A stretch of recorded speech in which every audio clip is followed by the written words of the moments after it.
Yoho, apa kabar nakama semuanya? Semoga nakama baik-baik saja. Pada video review itu, kami berjanji untuk membicarakan detil-detil mengenai One Piece chapter 1047 pada video yang lain. Dan sepertinya, di video ini kami akan berfokus untuk membicarakan detil-detil yang ada pada chapter 1047. Jadi, tanpa basa-basi lagi, langsung saja mari kita mulai!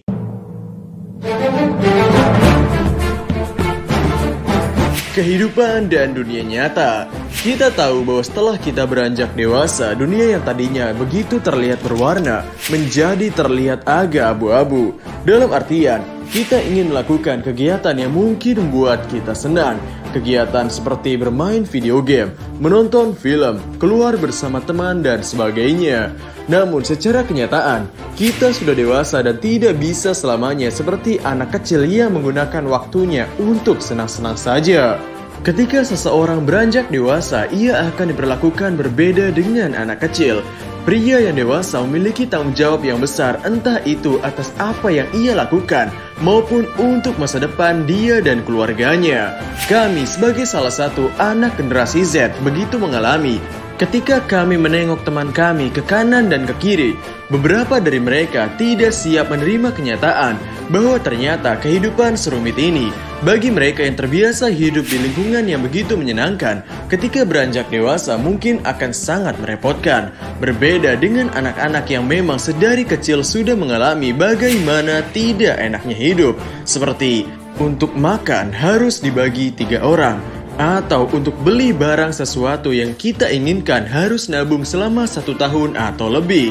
Bahkan mungkin orang-orang seperti ini harus rela berjalan kaki menuju sekolah ataupun kampus demi bisa menyisihkan uang untuk apa yang mereka inginkan kelak. Orang-orang seperti ini lebih mampu dalam menyikapi kehidupan.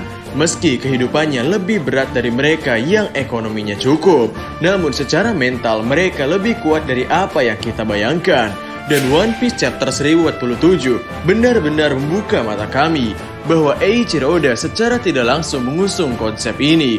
Ketika seseorang terbiasa menjalani hari yang berat, mereka lebih berfokus untuk menerima kenyataan daripada mengeluh tentang kehidupan itu sendiri.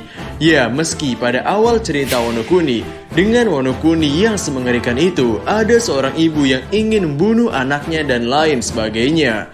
Namun di festival tahunan ini, Eiichiro Oda menggambarkan seluruh warga Wano Kuni yang tersenyum lebar dengan kehidupan mereka. Para warga yang menjadi budak, mereka bersyukur masih bisa hidup hingga saat ini. Dan bahkan hanya berharap bahwa mereka bisa hidup lagi hingga tahun depan. Lalu para samurai, para pejuang yang bertarung di garis depan, mereka lebih mengutamakan keluarganya yang ada di Wano Kuni ataupun masa depan Wano Kuni. Mereka tidak peduli kalau mereka mati, karena ini adalah harga yang ideal untuk dibayar. Ya, semoga saja melihat perjuangan warga Wano Kuni dalam menjalani hidup dan melihat tentang kehidupan ini bisa menyentuh hati banyak orang.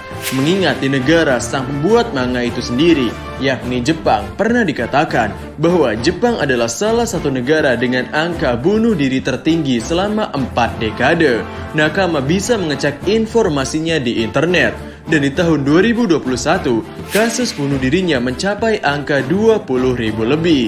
Yang mungkin di chapter 1047 ini adalah cara Oda untuk menyampaikan pesan yang menyentuh demi mengurangi tingkat bunuh diri di negaranya maupun di seluruh dunia. Kekuatan mengingat masa lalu. Dalam chapter ini akhirnya terungkap kenapa Kinemon bersujud di hadapan Kozuki Toki. Ya, pada awal cerita kita mengira bahwa ia bersujud di hadapan Kozuki Toki, istri dari Kozuki Oden. Namun dalam chapter ini diceritakan bahwa Kinemon bersujud memohon pada Momonosuke untuk memberikannya kesempatan lagi untuk berjuang. Dan setelah mengingat masa lalu seperti itu, seperti dalam manga-manga pada umumnya, sang karakter tentunya mendapatkan power up berupa tekad yang menjadi bulat. Dan mungkin akan terjadi keajaiban di chapter-chapter selanjutnya. Roger bukanlah pengguna buah setan. Akhirnya telah terkonfirmasi bahwa Roger bukanlah pengguna buah setan. Dan kata-kata Kaido di sini begitu menekankan bahwa Roger bisa menaklukkan dunia meski tidak menggunakan buah setan. dan dunia hanya bisa ditaklukkan dengan haki. Ini membuat kami berpikir, yang pertama, Oda akan mematahkan persepsi ini di masa depan, atau justru Oda ingin mematahkan persepsi ini sekarang. Mengingat pada saat Kaido menyerang Luffy itu, saat ia mengatakan ini semua, Kaido benar-benar murni hanya menggunakan gada dan hakinya.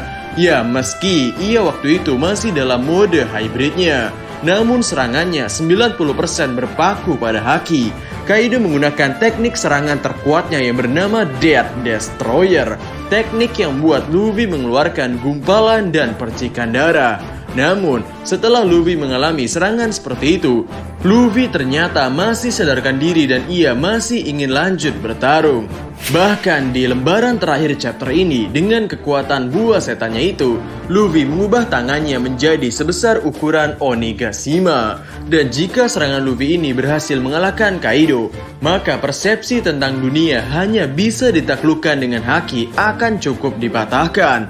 Karena Luffy justru menangkan pertarungan ini menggunakan kekuatan buah setan dan juga haki. Lalu pemikiran kedua, mungkin memang ada benarnya tentang kata-kata Kaido mengenai haki dan menaklukkan dunia ini. Karena jika berkaca dari masa lalu, Roger memang berhasil menaklukkan dunia hanya dengan hakinya. Namun entah kenapa, kami masih kepikiran bahwa buah setan sepertinya memiliki poin yang cukup penting juga bagi cerita.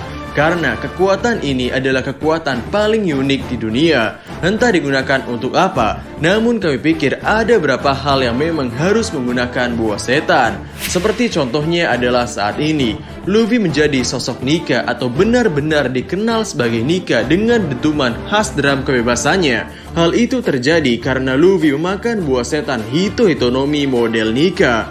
Maksud kami adalah, untuk menaklukkan dunia mungkin memang cukup menggunakan haki. Namun ada beberapa bagian yang dimana buah setan diperlukan dalam kondisi dan tujuan tertentu. Lalu mungkin yang terakhir adalah kasus Yamato no Orochi. Jujur saja kami cukup lelah membicarakan karakter ini. Kami sudah ingin percaya bahwa ia mati dengan cara dibakar oleh api iblis Kanjuro. Namun di sini ia berhasil berubah ke dalam wujud Zoanya dan siap menikam Hiyori. Ada 3 hal yang mungkin terjadi mengenai hal ini. Yang pertama, sebelum Oda menceritakan kondisi ruangan Hiyori dan Orochi yang masih terbakar itu, Oda menggambarkan Usopp yang terseret air kiriman dari Bogor. Maksud kami dari Jinbei. Nah, entah ini akan menjadi kecohan atau justru Usopp akan menjadi orang yang mengirimkan air tersebut ke ruangan Hiyori berada dan kemudian melindungi Hiyori. Meski pemikiran ini sebetulnya kecil kemungkinannya untuk terjadi. Kemungkinan yang kedua, sesuai dengan yang dibicarakan orang-orang, Hiyori akan diselamatkan oleh Kyoshiro ataupun Kawamatsu.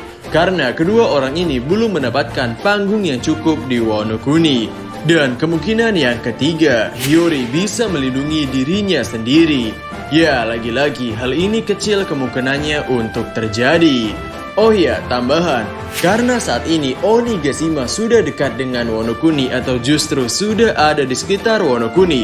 Mengingat ketika Big Mom jatuh dari pulau Wano Kuni, Big Mom jatuh di pinggiran dataran Wano Kuni. Sehingga jika Luffy beneran mukul Kaido dari atas hingga ke bawah, maka kekalahan Kaido sepertinya akan disaksikan oleh seluruh warga Wano Kuni yang di darat.